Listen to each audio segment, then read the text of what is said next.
Alright, what else can I show you? So I've just been putting together the power box, which has all of these glands on it. So there's 3 camera connectors, one for the motor, the rotating motor, and then there's a AC power cord coming in here. And inside we can see it's all wired up.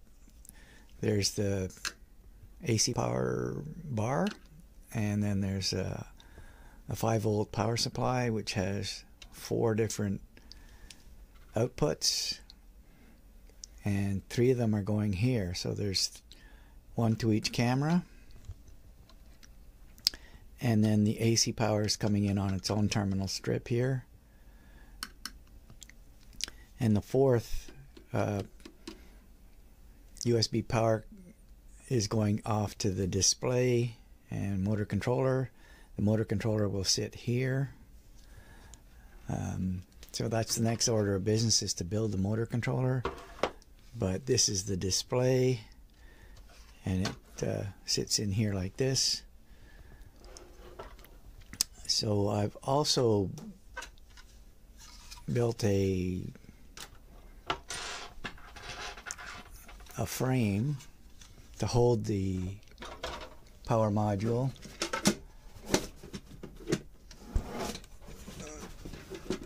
Just to show how it goes. It goes like this, and there's a hole at the back for a pole to hold it up, and there's a lid also with a hole for the pole that goes on the top, and so the pole will go all the way from the top to the bottom. But we'll see that in a later episode. I'm waiting to put this all together until I have it all wired up inside. So there's still 3 more cables to come in, and the motor controller card still has to be built. So once that's done, I'll put this all together.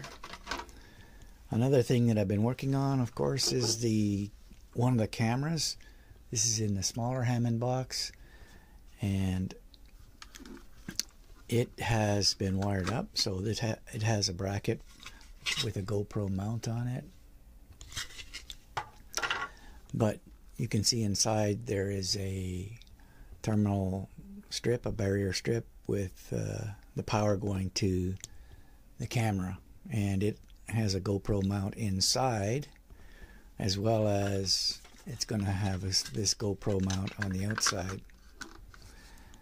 And it will, for example, mount on something like this tripod here, which has a GoPro mount on it. All right, so we can mount this thing right on a tripod.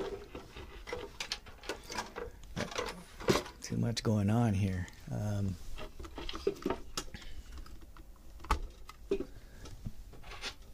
We would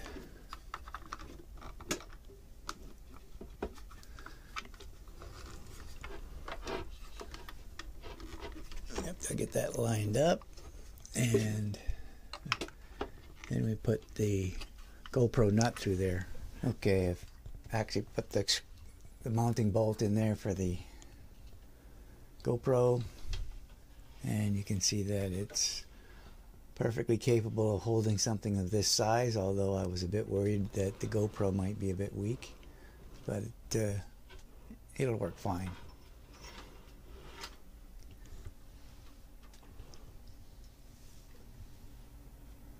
So that's all set to actually deploy. I wanted to get this to the point where I could actually start taking some videos, and I think everything is there except for the motor controller, which isn't needed by this particular camera. So I could actually run this right now and start taking some video. Okay, I guess I better prove that it is actually working. So that's all connected, and I'm going to plug in the power. This cable, that you can see down here, is running over to this camera. So that's powering this camera, and I have the display just sitting at the back here, powered from this power supply. Let me plug that in and see if it turns on. So you can see the backlight is actually now working, but the program is still just running some arbitrary code that I've got in there. So power's up, this camera's running, and we're all good to go. We just have to get that motor controller working, and then we'll really get this thing deployed.